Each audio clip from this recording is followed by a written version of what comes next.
3. I tiptoed out of the courtyard and rode my bike home. I carried it up the apartment stairs and locked it to the handrail. Quietly, I opened the door and stepped into a pitch-black room. After kicking off my shoes, I leaned onto the bed but somehow ended up on the floor. The lights turned on. My wife was sitting on the bed.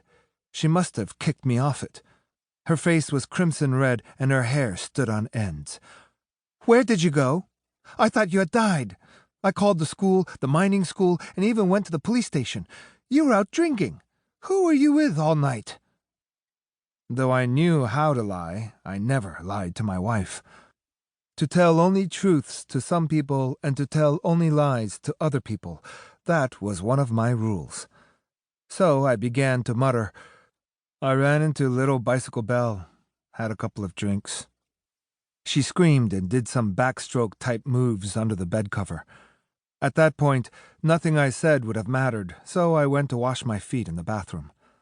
When I returned, I turned off the light and lay down on one side of the bed. Suddenly, I was being choked to the point of seeing stars. Arnyozu growled by my ear. "I'll show you who's the boss." That shrew was a wrestler with thick arms and a thick neck. It was common for her to challenge me, but I was never intimidated. No matter what move she tried to put on me, I could always just pick her up and throw her on the bed.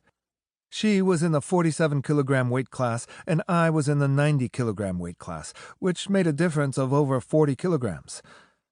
But on that bed, with her hands around my neck, I was in real trouble. She was always practicing this stuff, what they called ground game. I failed twice to flip over. The veins beneath my temples were getting ready to burst. With my last remaining breath, I bellowed and pushed only to hear a loud crack. The bed collapsed. We rolled around on the ground for a bit until we knocked over the tea table and shattered everything. I was finally able to push her aside. I got up and turned the light on, only to see her crying on the floor. That was my opportunity to strike.